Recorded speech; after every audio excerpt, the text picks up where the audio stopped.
It's always peculiar. If you have a lot of leads plugged in, you can always sort of hear this, like the radio in the background. One of my leads is picking up the radio, man. Ow! Ladies and gentlemen, you are listening to the Dumbed Down Atheist Podcast, episode Twinge. And I have very, very sad news. Very sad news. Hold your horses, Generation Y. You may well ask why. Because rock and roll is dead. Rock gods are dead. Which is even more of a better reason to be an atheist. See, Rob Darby here, by the way. Good afternoon, everybody. We'll be doing things on the show this week. And a reminder, in the upcoming weeks, I've got some guests lined up, but I just can't pin the buggers down to a time. Because there's all these time differences, 17 hours between here and California, really, where the medical marijuana flows like table wine. Rock is dead. Rock the Shockter is dead, I'm afraid. I download all my TV, which means I never, these days, I haven't seen a TV commercial for a shitload of a long time. And I was in a certain supermarket in Australia, where I live, and I saw this woman and she on the poster, and I thought, gee, she looks a bit like Dawn French. But for a start, she's skinnier than Dawn French. She's like Dawn French, but not as Dawn Frenchish. And then I didn't think any more of it. I thought, oh, they've got some sort of lookalike for those flybys, you know, where you need 58,000 billion points before they'll let you fly Tasmania on the Able Tasman. That's a boat, by the way. And so my wife's talking to me. She goes, "Oh, did you see Dawn French?" And I said, "What, at the supermarket?" "Oh, that's not Dawn French." She goes, "Yes, it is. It really is." And I go, "Well, why would they have Dawn French? I mean, she lives in Britain. I suppose I know a lot of Aussies know her, but why? I don't really understand." So anyway, you know, you think that would be a warning enough, wouldn't you? You think to yourself, oh, yeah, okay. So I've been noticing in that same supermarket that I've been hearing status quo's down. Now, you know, for us, Generation Y, I'm sort of a baby boomer and a Generation Y, because the baby boomer ends at 64 at the absolute maximum, because my parents were from the Second World War, so I'm the first generation being born in 64. But Generation Y starts in, oh no, what are we, X or Y? No, I'm X. That's right, Generation X. And then X starts in 63, you see. So I'm sort of got a foot in both camps. Lucky old you, I hear you say. So I think to myself, oh yeah, okay, yeah, I'm listening to down, and I'm thinking, oh yeah, well, I suppose status quo, you know, they would have licensed, I suppose, down for the supermarket, half their bloody luck and all that sort of. I said stuff. I think I chopped myself. Hang on, wait a minute. I said stuff. I think I chopped myself off saying stuffed. Then, just like this podcast, it's rather stuffed.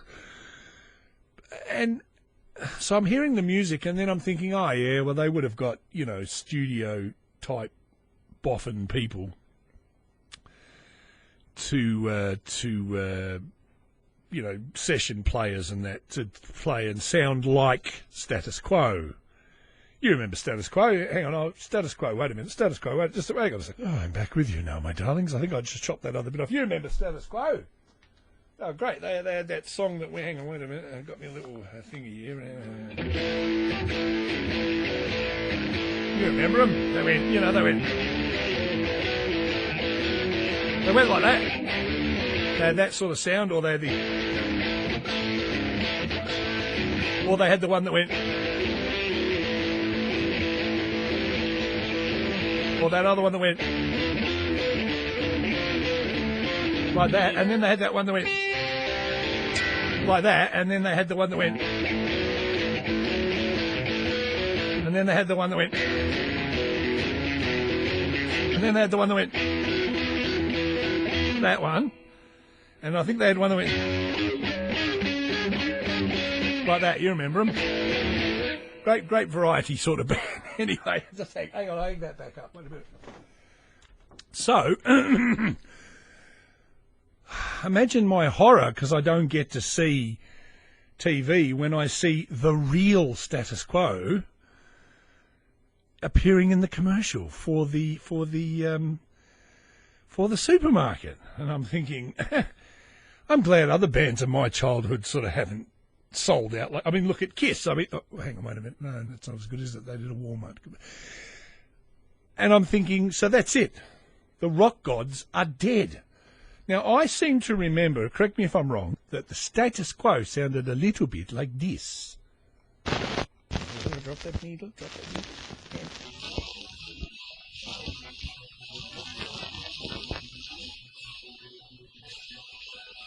Okay, so you get the idea. Now, according to copyright thingamabobs, I think you're allowed to use about 15 seconds or something before it becomes a hangable offence. Wait a minute.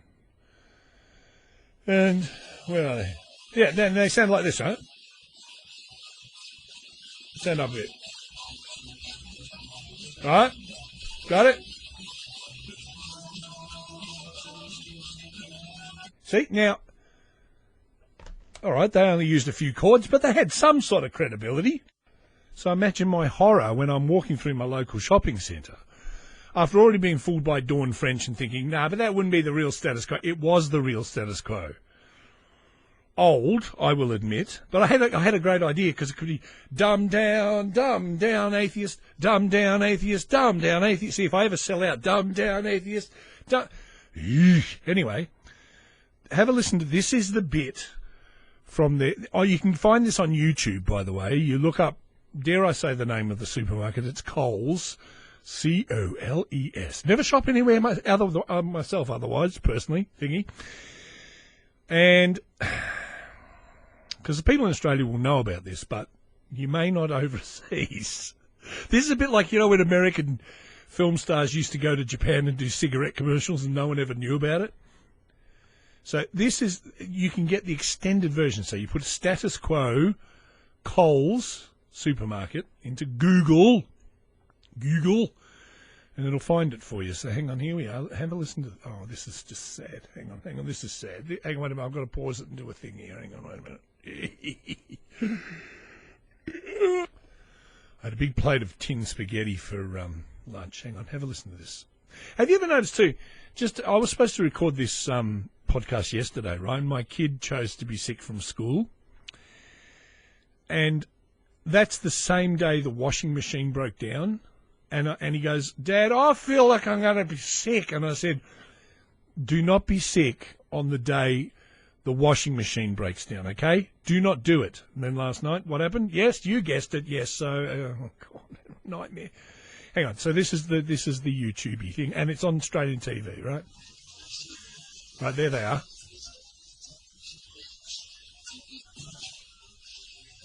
Right, so they're doing the bit before the and they come in, all right, lads, take your position, right, and they open up their guitar cases, and the Coles thing has these enormous red hands. For the people in Britain, you remember Kenny Everett when he used to do the brotherly love, and he used to have huge thingamabobs hands. Well, this is what this is like. All right, now, so they get these huge guitars that look like these big red hands, and they sort of give each other this look like, shit, they're paying us a lot of money for this, right? And out it comes. Hang on, any minute now.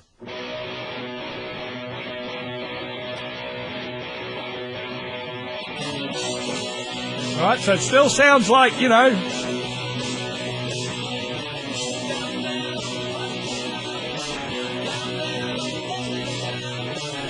So down, prices are down, they're staying down. Well, how on earth are the prices staying down if we can afford status quo? I mean, what does Audi give you? Audi gives you nothing. You've got to bring your own bloody shopping bags to Audi, pack your own trolley, and being German, if it's Audi, if you don't put your trolley in that little nozzly bit behind the register, holy shit. Even though they don't speak with German accents in Australia, it's like, you have put your trolley on the wrong place, and now you will be taken out and shut! What? Sorry, no, I'm sorry, that's probably politically incorrect to do that sort of gag nowadays, but anyway. Down, prices are down, they're staying down. Oh.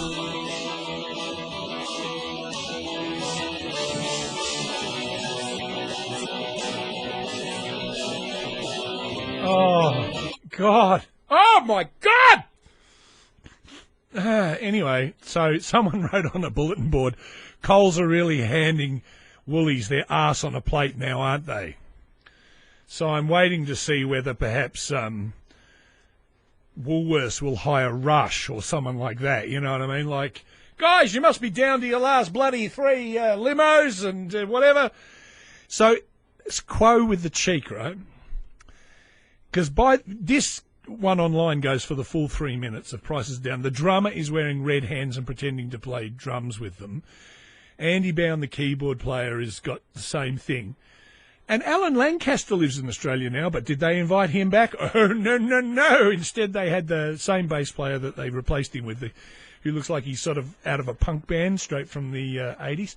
So at the end, by this stage, everyone, too, on the bulletin boards and stuff was saying, holy shit, I mean, I feel so sorry for Coles employees because literally when you're in the supermarket, they play that to them all day. All day. Over and over. Can you imagine they go home with that twitch going, down, what's for dinner, dear? But look, in Australia, we're not like America. We have public health. So we will foot the bill for all of the people that need to be institutionalised from the supermarket. Can you hear the rain? Oh, it's pissing down here in Australia at the moment. In Ballarat, today, it'd be the worst. I don't know if you can hear it. I could sort of turn it up. Hear that? Oh, sorry. Hear that? I've got to back off a bit. Hear that? It's unreal. In Ballarat, we call that a beautiful summer day. Oh, my God! Oh, my goodness! My God in heaven! Oh, no, the rain gods are really smiling on us now. Oh, man. Anyway, do you find this podcast a little manic to listen to? I was coming on, I think, I'll tone it. Oh, shit, jeez, it's raining bad. So I've got fiberglass or laser lights in my roof to let natural light in, darling, because I wanted to be a hippie and not have such a big carbon footprint. But when it rains, it feckin' rains.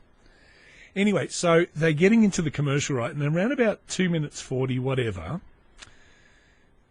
one of them makes the quip about, do you think this might be, boring or monotonous? We'll have a listen. Hang on, have a listen. Hang on. Oh, hang on.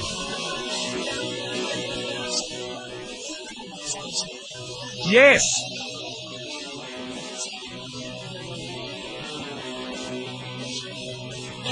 Rick Parfitt. I blew the gag a little bit there because I put it on the wrong place. Oh, do you think people might find us annoying? Oh, fuck yes. Oh, fucking hell. That's the good thing about Audi. Because in Australia, I don't know about the rest of the world, but if you play a radio in a shop or any music or anything like that, you have to pay a royalty to APRA, which is the Australian perfunctory arseholes who take your money association and give fuck all back. No, I'm only kidding. I'm a card-carrying member, if I can remember where I put the card. But in Audi, it's silent like the tomb. You have entered Aldi supermarkets. Will you please refrain from whistling and singing or making anything that would be joining notes together, as we do not have noise here and we do not pay any of the APRA royalties. So their staff get driven mad by silence, and Coles staff get driven mad by status quo. So, there they are taking the piss. And in the film clip, too, they've even got the obligatory, tea lady cleaning woman, and she's bopping around with them. And it's kind of sad in so many ways, really, when you think, can I have an oil price check on number 3? Super large condoms, thank you. Yes, extra jumbo size, yes. And so it goes. Now, you might think to yourself, that is crass, that is terrible, that is a lot of things, and you would be right. until, whilst on YouTube watching the full extended super-length disco version of Status Quo doing prices are down, down, down, there was, on the side of the YouTube thing, they always have suggested other clips by the same author. Well, there was another ad with down, down written on it, which I think is a precursor to this, and then suddenly the Status Quo clip didn't seem so bad. Now, I got to come here, you bastard, work. Now I'm waiting for my computer to stop having a meltdown. Have a listen to this. Have a listen. You're in for some luck. You're going to get a phone.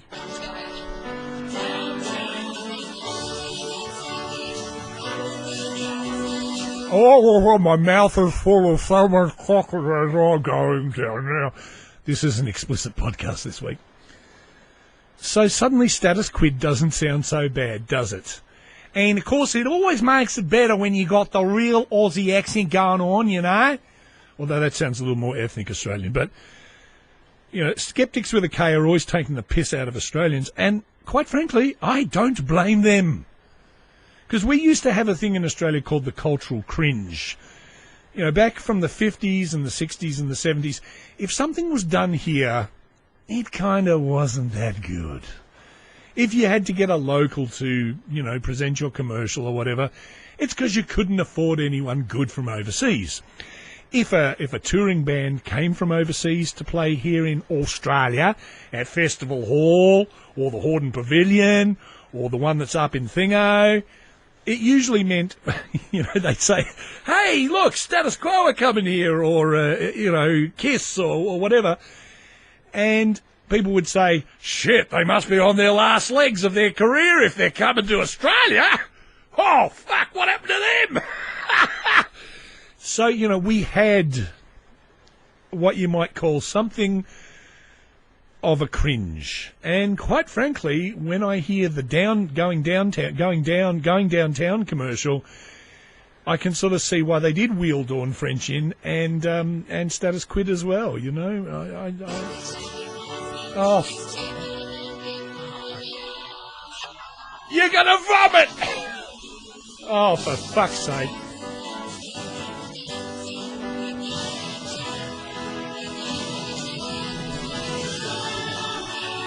Come and suck it, baby! In the back seat of my bloody FJ!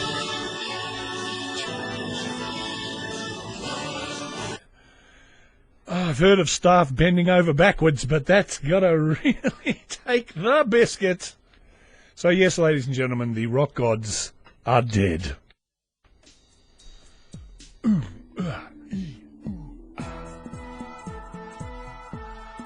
So I said there are some guests coming up. I just noticed on my screen that my friend Rehman, let's just see if he's, I don't know if he's got a headset mic. He might. Just let me quell this for a second. Let's see if we'll call him. Let's see what happens.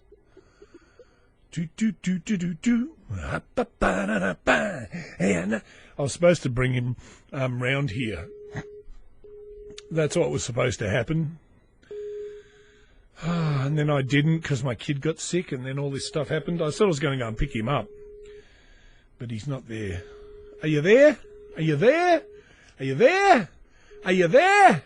Hey, it's just like getting a real engaged tone on a real phone. I don't think he's there. Are you there?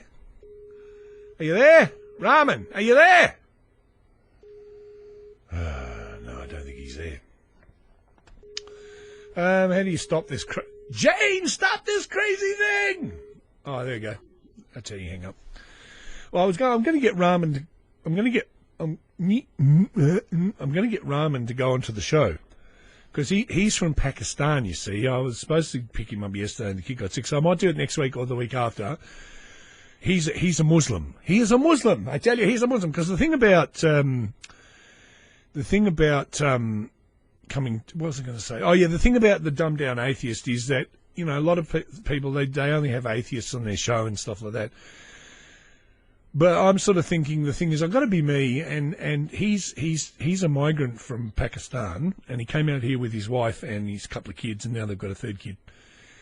And he's been doing it pretty tough, I've got to tell you, because you come out on the skilled migration thingy, and you don't get no government benefits, no nothing, you slap in the face, and you have to come out and work for a couple of years, and you got to do it tough. So I'm going to talk to him because he comes from the culture that's Pakistan to Australia, and we've become quite good friends because our kids all play together and stuff. So I'm hoping that perhaps next week we'll have him on. Now he is quite devout, okay, and because he's a friend, I'm not gonna like absolutely harangue him, all right? Because I still want to stay friend. You know, if it was someone else and they were religious, I might, you know, flay him, but I won't. Now, where was I? Oh, yeah, in our local, I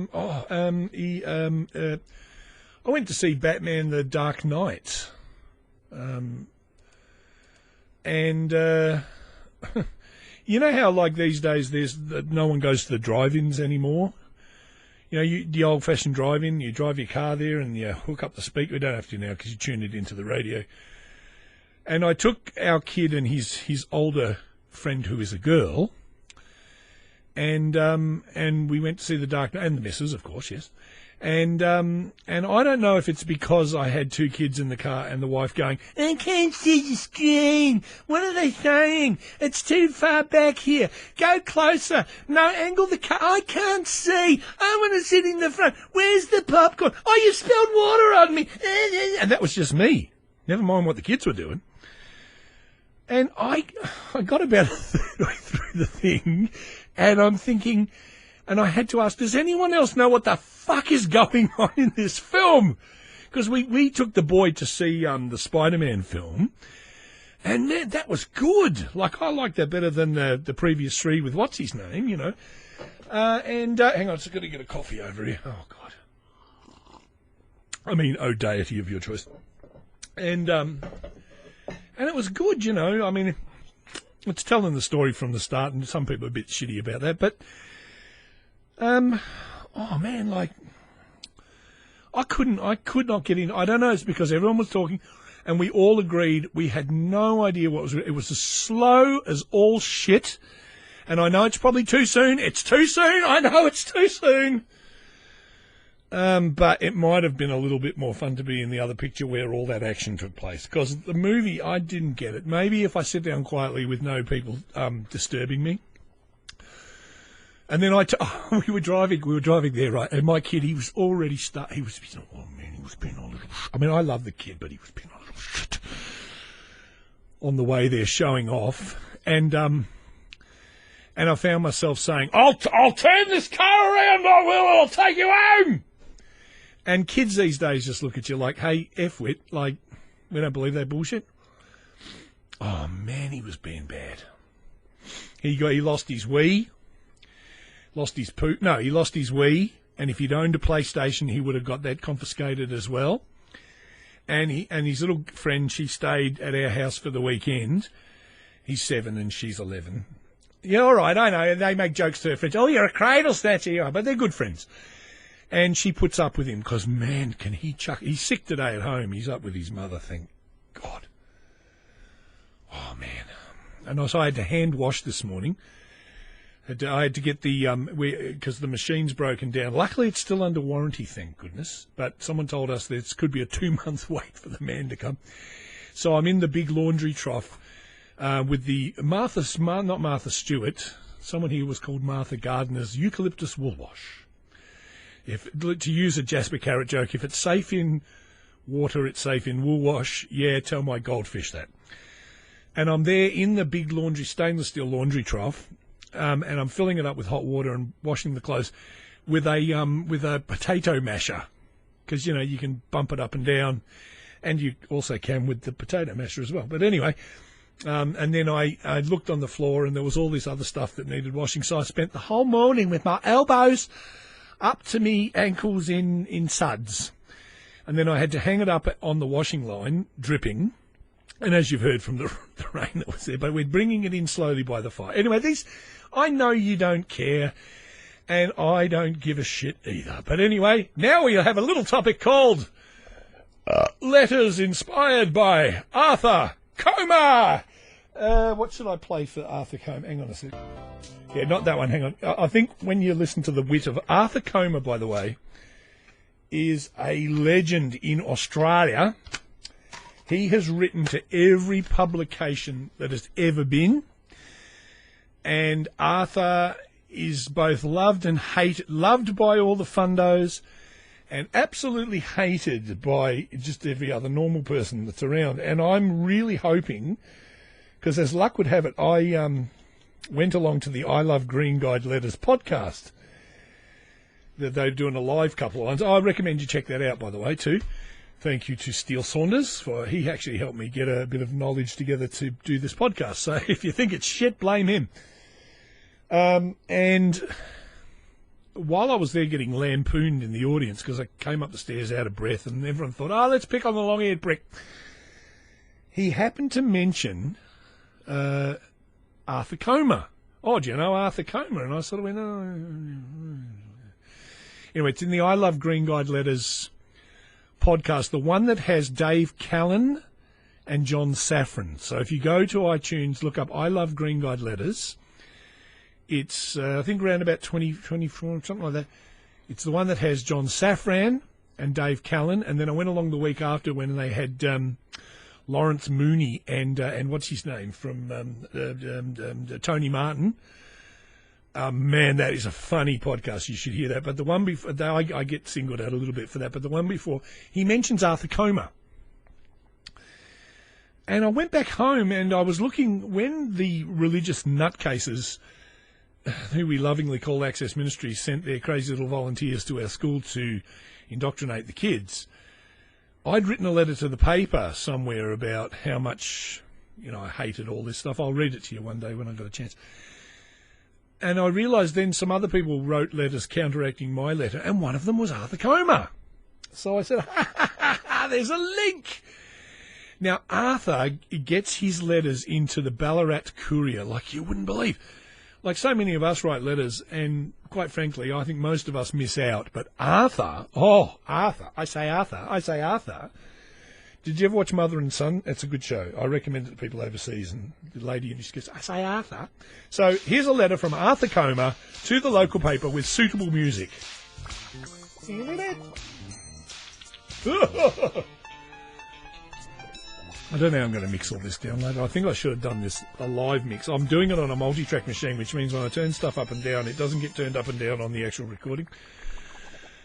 Meaning it's got to be done later.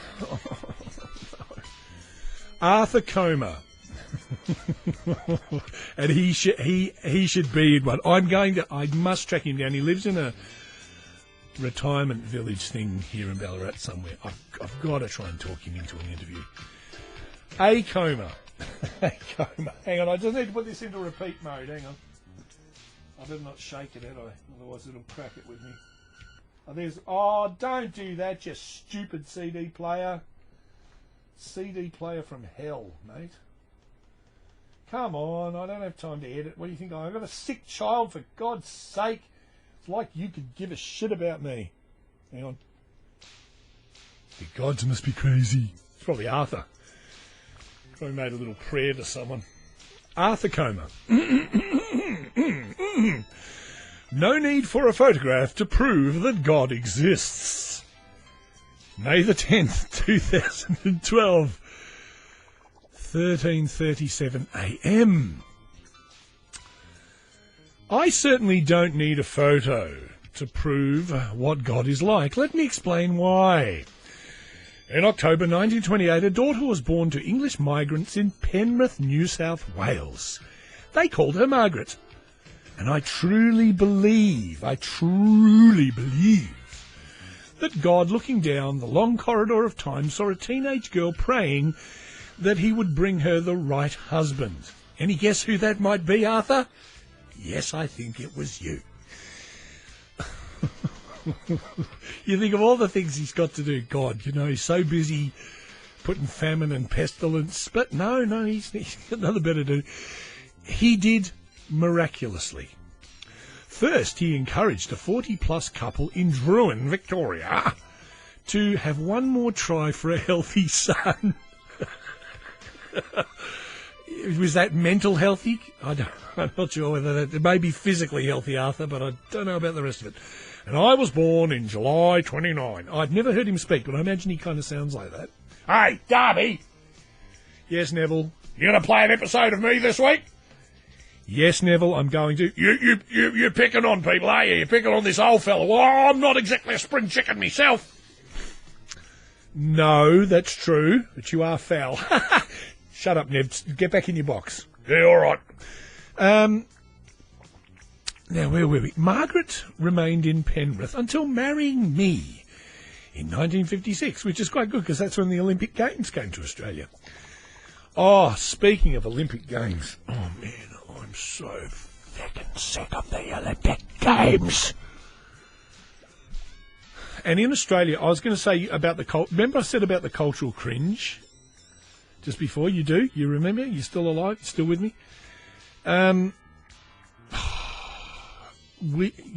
Aussies, God forbid I should say this about my own countrymen, but they're not the greatest. We're not always the greatest of sports. We're not. I'm sorry, but we're not. I know you have English soccer yobbo fans, so I guess that's, I mean, that's what I said in Afghanistan. If you wanted to flush out the Taliban, drop a plane full of English soccer yobbos on them. That'd fix them. Anyway, where was I? So we're not doing terribly well in terms of racking up the gold for good old Aussie. No, we are not. So some people here, Scrooge types, were saying, look at all this money that we have spent on sport. We spend so much money on sport to try and bring faux gold medals home, that are we really wasting our money? Now, the sporty types on the other end said, no, the problem is we're not spending enough money. So God knows what they're going to do to the funding at my kids' school. But anyway, where was I? And a friend of mine on Facebook, who I'm trying to talk into coming and doing a segment on this show, but who could blame him for running a mile when he hears this bloody catharsis going on? Mitchell Faircloth, who's a Facebook friend, he said every time the Poms win gold or medals over us, they wave that bloody Union Jack flag in our face. And what have we got to wave back at them, eh? The Aussie flag, which also has a Union Jack on it. Ooh. But see, now myself personally, Tommy, lay me down, Tommy, and put feathers all over me, please. I would love it, and whatever it's talk dirty to me. I look at the whole Commonwealth thing, and Canadians might go through the same thing. Now, I am all for Australia being a republic. I really am. Even though my parents are English, God forbid me, don't bash me up and call me a pommy poofter just yet. But I would be for us having a monarchy and a Commonwealth. I would be as well if it did us any good. Let's put it this way: if you held an Aussie passport or a Canadian passport or any of the passports that are so-called part of the British Commonwealth, right? If they treated you like they said to you, with your passport, you can travel anywhere within the Commonwealth. Go to Britain, go to Canada, go wherever. Our borders are all open, and when you lob on in, if you flash your Aussie thing to us or your passport instead, we'll welcome you in and you can stay, you know what I mean? And you can come and go and we can all have the same reciprocal thing and everything's lovely. But it's not like that anymore. It's not like that anymore. We look at the Queen on our $5 bill and she might as well be the Queen of Botswana for all it really matters to us, because if you go to Britain, you're still treated as an alien. You still have to do all the... So what's the feckin' point? What's the point of being in a Commonwealth? It really does fuck all for us, you know what I mean? But anyway, that's not the point. We'll get on to that some other time. So yeah, I'm all for us being a republic because, well, we could be a banana republic. Anyway, Where were we? Margaret remained in Penrith until marrying me in 1956. And we're still together. I wonder if Margaret's deaf. Could you imagine he's sitting there, I'll write a bloody letter, I will. This goddamn atheist bastards here. Oh, Margaret, where's me bloody pen? Margaret's like, what's that, dear? I can't... What'd you say? I'm writing another letter. Oh, that's nice, dear. And you can see her running off to the poker machines faster than shit through a goose. I love the way two religious people always say this. Not all of them, but some of them. The next line, right? A confirmed atheist during teen years. Lots of people love to say that, because then if they're trying to convince you that you should believe in the invisible pole dancer in the sky realm, they say, I was once like you, you know. I was an atheist too, and I was committed. Yeah? When did they let you out? Anyway, during my teen years, I joined the RAF, the RAAF, which is the Right Arseholes in Australia Foundation. No, it's the Royal Australian Air Force, in October 47, serving 22 years as a radio technician and working on airborne radio and radar. So imagine him in his spare time if he was like a tech at one of those community stations that I was talking about last week. Can you imagine? With his finger on the button. No, I don't approve of the show. Nah. The man said, anus.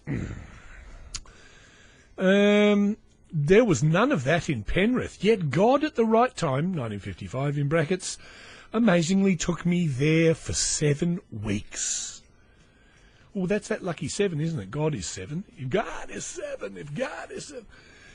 Earlier, in 53, he revealed himself to me,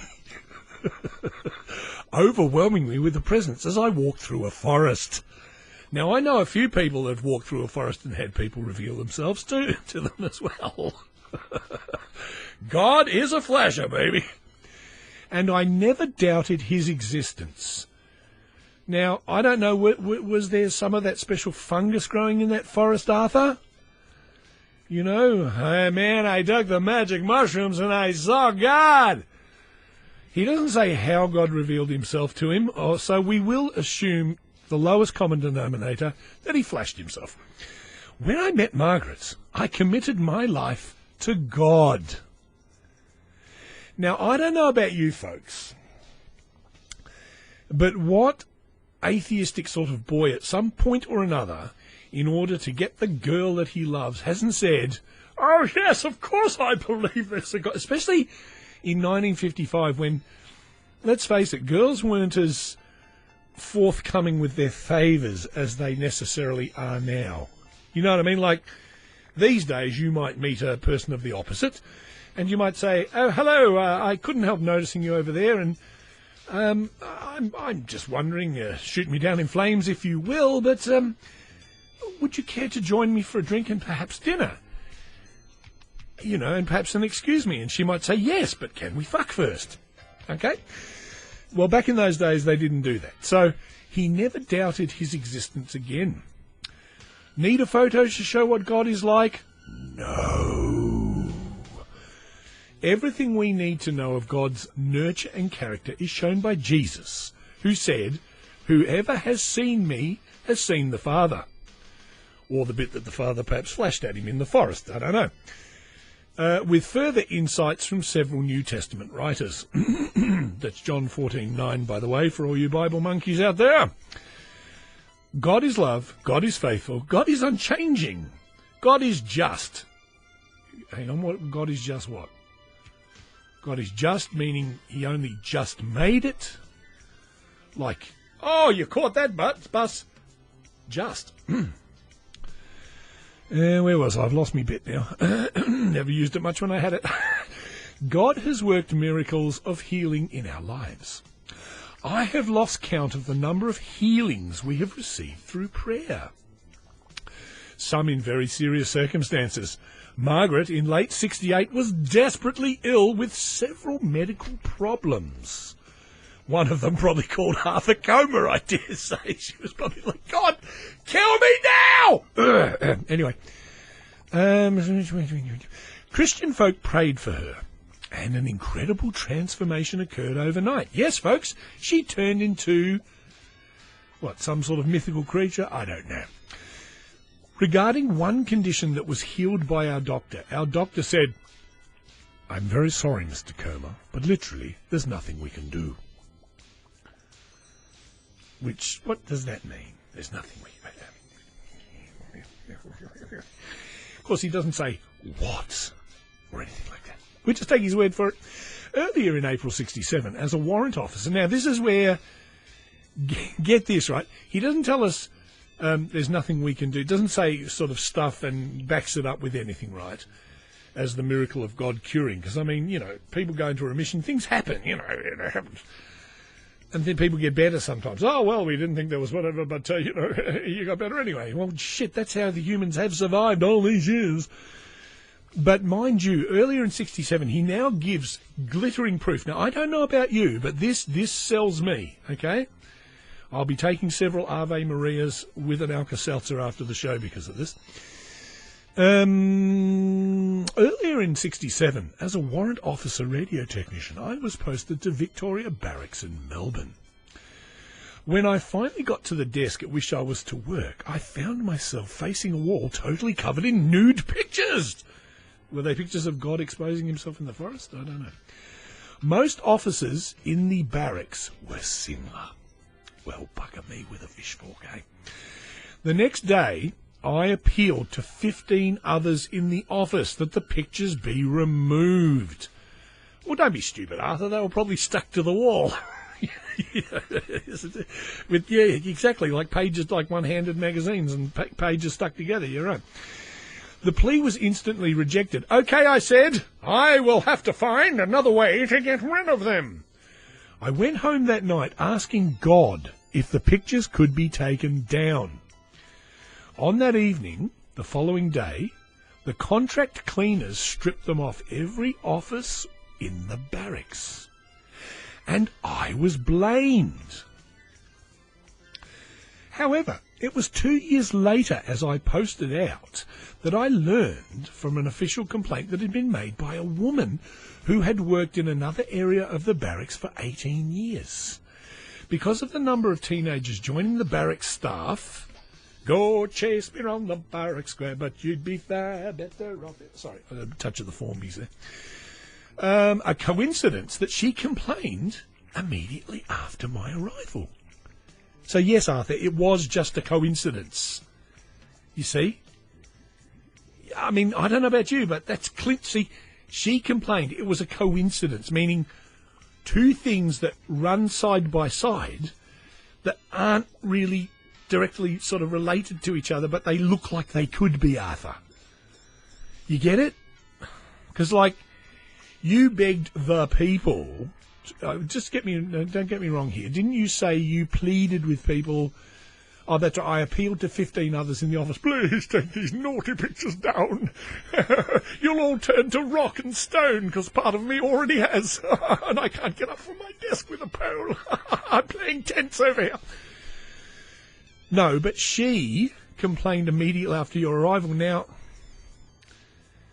maybe her complaint was an official one, Arthur. You get it? Anyway, he goes on to say, are you still awake out there? Wake up. This is a letter by Arthur. It's bloody riveting. Wake up. Thank you. I could fill pages with details of healings. Oh, I bet you could. Or other events where God has intervened in our affairs. There's that raining again. Intervened in our affairs in answers to prayer. But if those two accounts leave you sceptical, she spelled it with a C, by the way, not with a K. If those two accounts leave you sceptical, then there isn't much point. Now, I don't know about you, but I am sold. I'm sold. Oh, will you come to the mission? Will you come for a 3 cup of tea and a bun?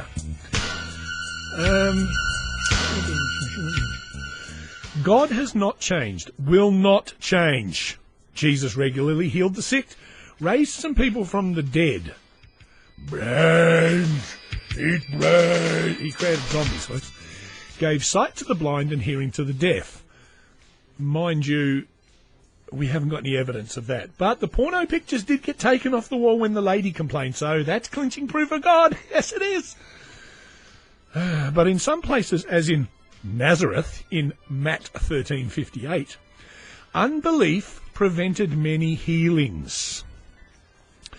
Now, perhaps it's because of widespread scepticism that we see fewer miracles today. No, Arthur, I think it's because of scientific research, double-blind testing and all that sort of stuff that we see no miracles today. Though I know they are still happening. Signed, Arthur Comer, Ballarat. Now, I don't know about you, folks. I don't know about you. But I am sold. Now, I hope that wasn't too jerky for you.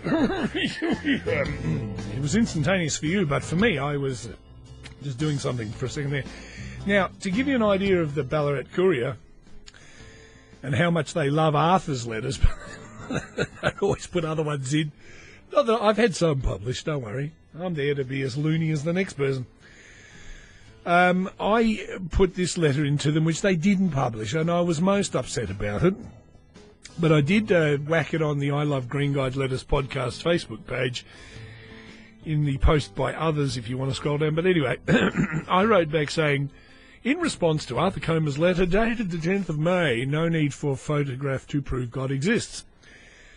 Arthur asserts many instances of the proof, quotes, unquotes, thing of God that are totally baseless, but he concludes with the claim, because of the widespread scepticism, we see fewer miracles today, but he knows they're still happening. I can only think of the Indian skeptic, now hopefully I'll pronounce this correctly, Sandal Edamaruku, yes, sort of. This was back then, who is at odds with the legal system in India. And I directly quote from the website above, topsecret.com forum thread, blah, blah, blah, blah, blah. Excuse me. Indian skeptic charged with blasphemy for revealing secret behind miracle of the Weeping Cross. Just when you thought the Catholic Church was done with this nonsense, an Indian skeptic who was invited by a local TV station to investigate the mystery, the very mystery, of God himself. The mystery behind the weeping statue of Christ found that it was the weeping stuff was coming from a drain which was nearby that had been seeping into it by way of capillary action. I love a bit of capillary action. He's been persecuted by church leaders and charged with blasphemy. Now the police have an arrest warrant out for him, and here we are in the 21st century, and the church is still using medieval mindset to dispose of its enemies. That's the bit I quoted. Then my bit to end the letter. Proof, it seems, can be very dangerous in this world. Keep playing it safe, Arthur. There's a good boy. But they didn't publish it, so never mind. I have more great things from Arthur, which we will chase over the next whenever. I'd like now, if I may, I'll just switch this background music off. I'll do it gently. Hang on. Shut up. Right, good. Fixed. Now, I'm fairly sure, sort of. This was also in our local paper, but it is national news, and I just pulled it up today. And I'm pretty sure if George Hrab gets a hold of this one, it will be his religious moron, one of his religious morons of the week. But I couldn't resist it, and I can't obviously. Hang on. Oh, listen to that, eh? Oh, yeah! Oh, status quo. Anyway. Oh, baby! Oh, I wish I could play. Yeah. Woohoo! Rock gods are dead! Anyway, Speaking of George Hrab, you probably never hear this, but if you ever do, George, here's a little musical joke for you. I know you'll get this one.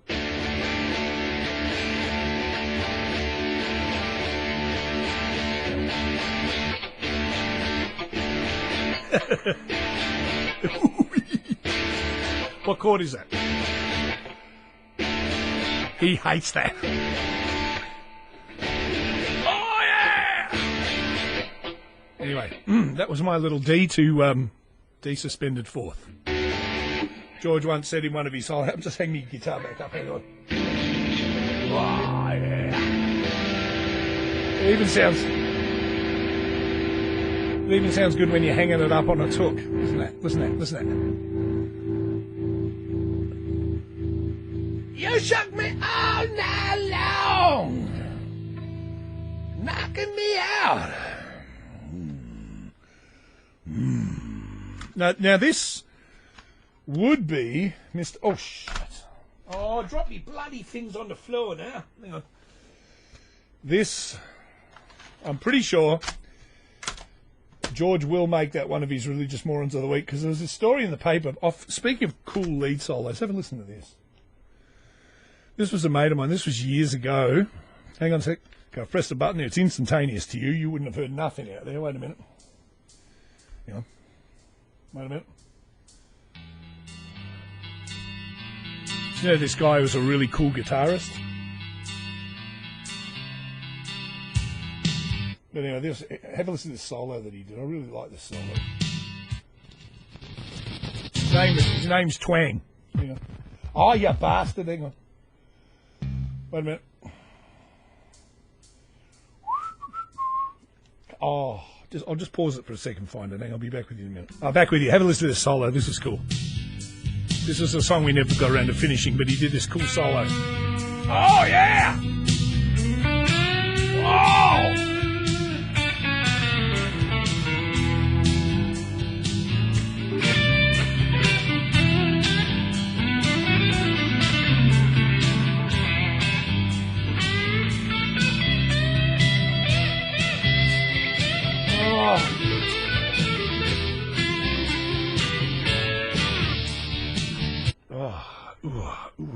Yeah. He used to play in a band called the Lonely Boys. Hang on. I've got playing me rock and roll sinuses now. So, his name's Coburg. C-O-B-E-R-G. Tipping. T-I-P-P-I-N-G. You will find him on Facebook if you look for him. I think he's got some band now called The Gracious Bastards. And he'd kill me if he knew that I was saying all that stuff, because you know how, like, you move... Hang on, wait a minute. That's better. You know how you move away and then you get in contact and then you don't keep in contact and then you should keep in contact and then you leave it so long that you think, oh, I don't know, So I go and check out his Facebook page occasionally, and I know I should hit the friend tab, and I should, and then I think he's probably thinking, oh, you prick, you know, we wrote songs and stuff and did things, and you never feckin' talk to me anymore, you selfish, stuck-up, shut-in bastard. And he's pretty right. But, man, he is a good guitarist. I'm telling you, Coburg, C-O-B-U-R-G, or is it with... No, E-R-G. Tipping. You can drop past his page if you want. Maybe send him a message if you've heard this, because he's a hot guitarist. Like, you know, it's like some you see, like, you know, you got a Dave Gilmour type or a Knopfler or something like that, and you look at them and you go, fuck, they're good guitarists. Well, I tell you, this guy is shit hot. He really is. He picks up an instrument and he just kind of... It's like he melds with it, you know what I mean? Like, I've seen a lot of people play, like your Knopflers, and they're fucking fantastic, and so's this guy, you know what I mean? Anyway. Right, I'll stop kissing his ass now. Tell him I said hello, will you? Then maybe he'll come and give me a friend request, and we can patch up the love. All right, so this was in our paper, this would have been religious moron, I reckon, for George if he finds it, and I reckon he probably will. Children kept underground for years from the Ballarat Courier and probably from AAP and all the other thing. kept underground for years by Russian prophet. A self-proclaimed prophet had a vision from God that he would build an Islamic caliphate. Caliphate, yes. Take 2 of those tablets every day for strong bones, under the earth. The digging began about a decade ago, and 70 followers soon moved into an 8-level subterranean honeycomb of cramped cells with no light, heat or ventilation. Sounds pretty good so far. Children were born, and they too lived in cold underground cells for many years, until authorities raided the compound last week and freed the 27 sons and daughters of the sect. They had since turned into crustacean into yabbies, and had been living underwater with little pincers. No, they hadn't. Ages 1 to 17, the children rarely saw the light of day and never left the property, attended school, or had been seen by a doctor, officials said on Wednesday. Their parents, sect members who call themselves Muyaman, Manamana, do manamana, Muyaman yam, manamana, Muyaman yaman, manyaman. It's spelled Muamin, Mouse. From the Arabic for believers were charged with child abuse. No shit, Sherlock. No shit. The sect's 83-year-old founder, Fazrakham Sattarov. I prefer Farkham Sattarov, who declared himself a prophet in contradiction to the principles of Islam, was charged with negligence. Now, it's funny, isn't it, how we all love to put our own spin on whatever religious text. I don't know if I told this story last week. I may not have. I might have told. If I told it last week, just block your ears. There's this Jehovah's Witness who comes to my door here, Ben.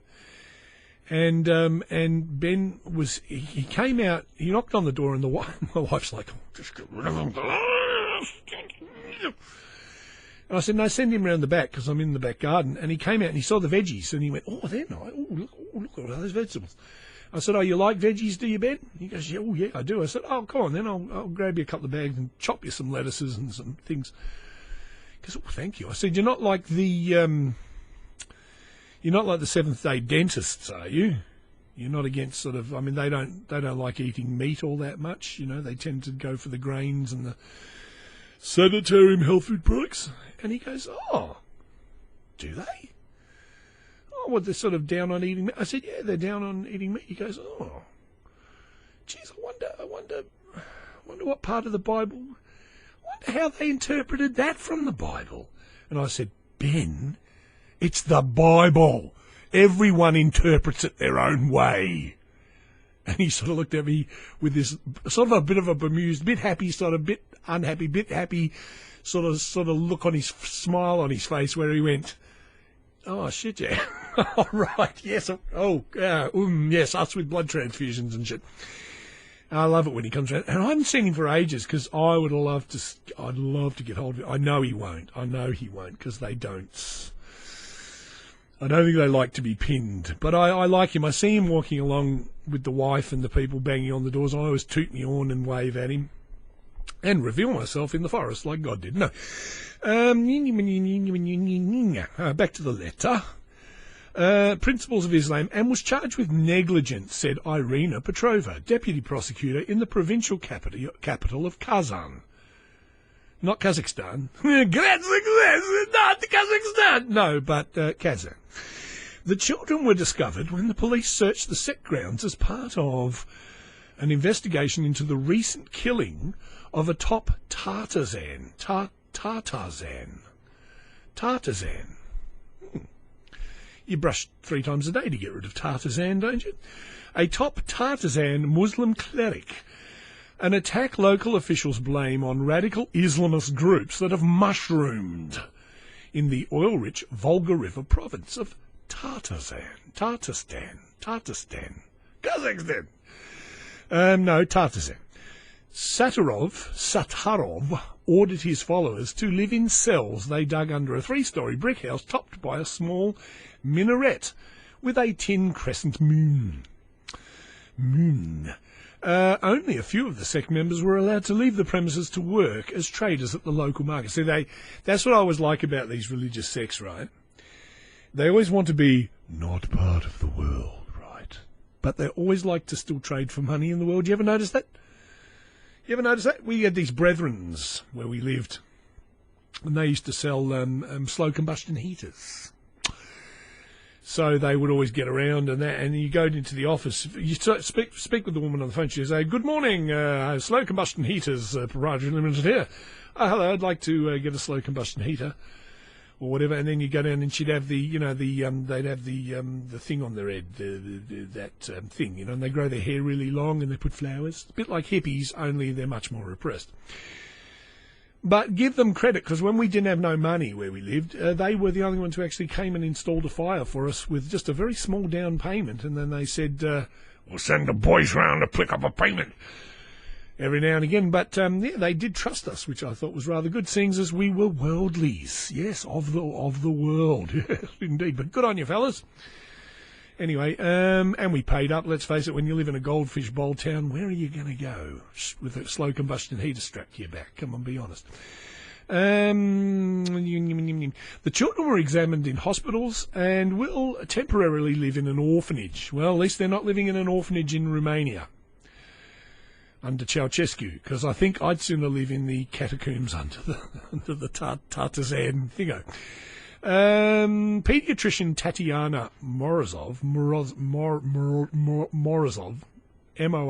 said, "They look nourished but dirty." Except she would have said, "How do you do the Russian accent?" Well, hang on. Ivan Petrovsky, yeah. They said they look dirty. So we had to wash them. She said in televised remarks. Their parents expressed concern about the children's medical treatment. What, that they were actually getting some? Yes. Doctors can do anything to them, Fana Sayanova, a woman wearing a long white dress with her face veiled, told local television. The decrepit house on a 700 square metre plot of land was built illegally and will be demolished.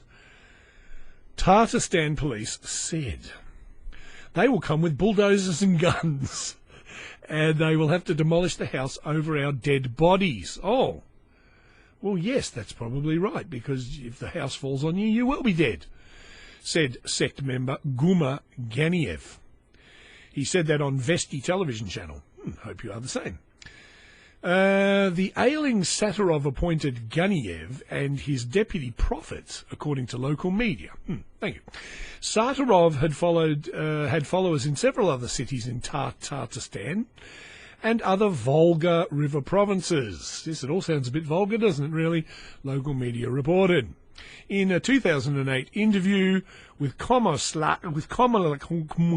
see, this is where George Hrab would be so much better, because he could pronounce a word like Komsomolskaya Komsomolskaya Pravda Daily.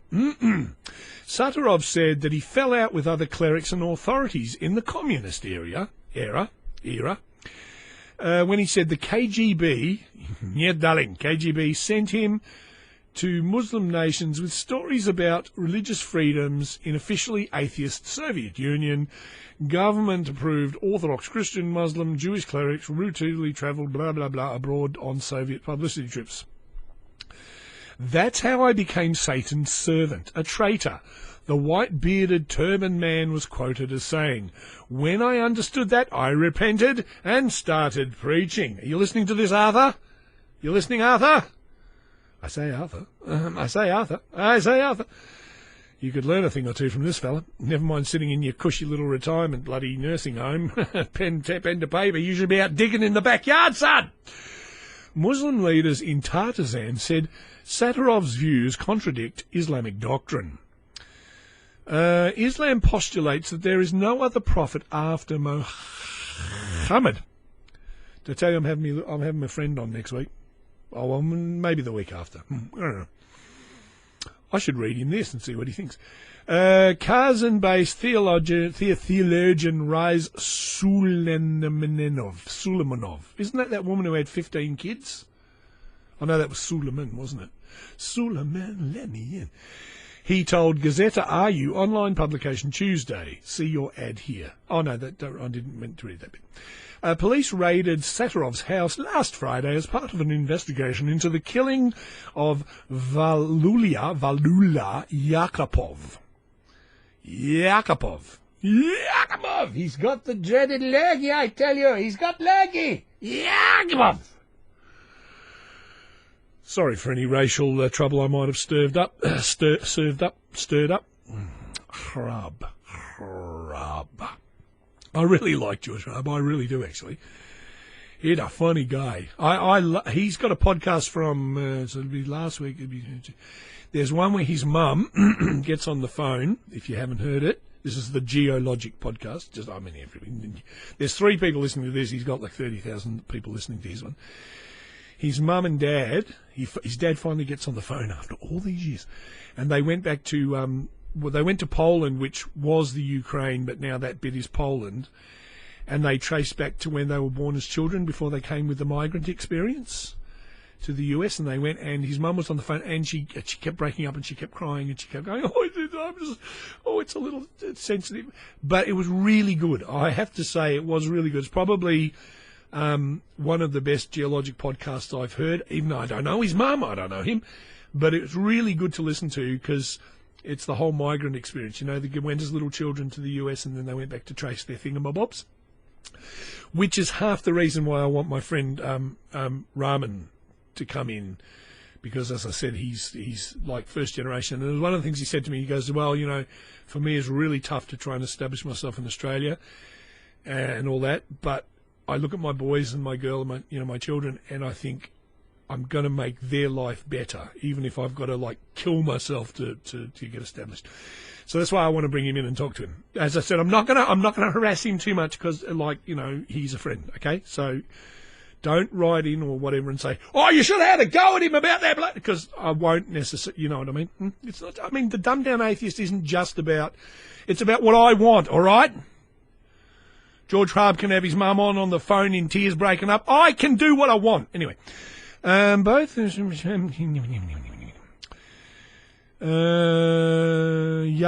Yapov. Tartasan's deputy chief, Mufti. He come in Mufti, didn't he? Who was gunned down in mid-July as he left his house in Kazan. Minutes later, Chief Mufti Idlis Fazov was wounded in the legs when a bomb blast ripped through his car in Kazan. Both clerics were known as critics of radical Islamist groups that advocate strict and puritanical versions of Islam known as Salafism. Prosecutors have named 2 suspects in Yakupov's killing, who remain at large, and arrested 5 others in the case. My guess would be, Russian policemen, start digging under the ground if you want to look for them. That's what I reckon anyway. Yes, we're at the 1 hour 8 minute, I guess. Neville! Hey, what's going on? I'm just tweaking your pipes for your missus, mate. That bloody washing machine of yours, she shit herself, mate. She bloody shit herself. And those bloody washers you put in your kitchen yesterday? Yes, Neville. Pretty substandard, if you want my opinion. I reckon you should have reseated the bloody the valve things, you know. Put me bloody episode on, you bastard.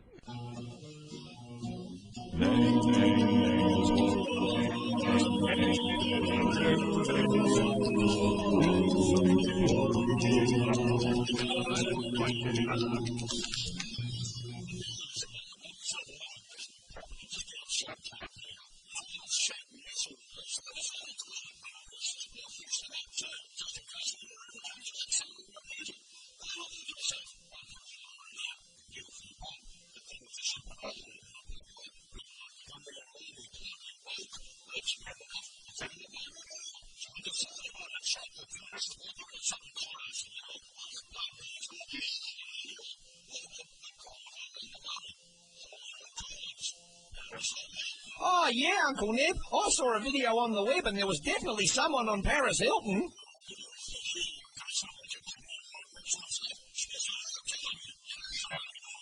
Oh, gee, sorry, Uncle Nib. I'll go back to my room and see if I can find it.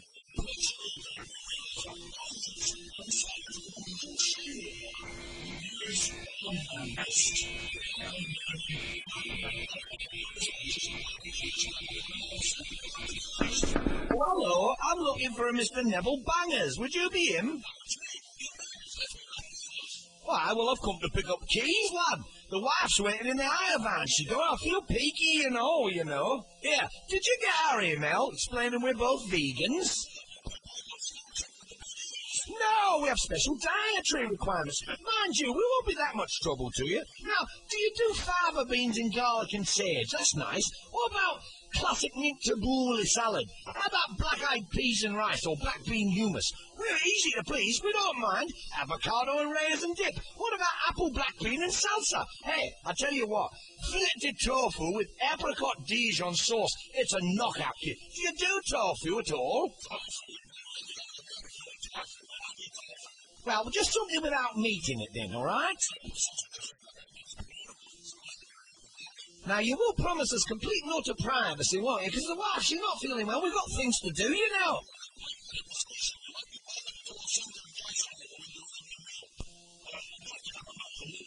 Oh, that won't do at all. Your wife might want to sit out in her undies.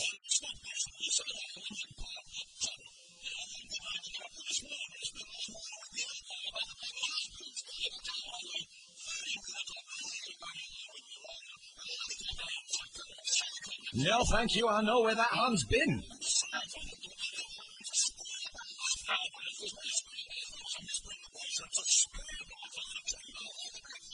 Yeah, but there'll be no bubbles in it, will there? There'll be no bubbles.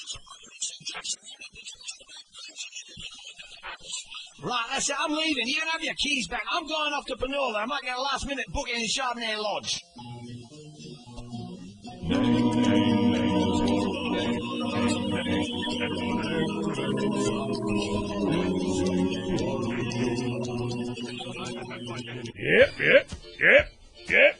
Yep. What'd you cut it off for? Hey, what'd you cut it off for, you bastard? Because those episodes are tagged with an old website that doesn't exist. I'm sorry. If I fetch them out of my hard drive, I'll be able to find the other ones, all right? I'm sorry. Hard drive? Bloody need a hard helmet to stop that soft brain of yours, if the truth be known.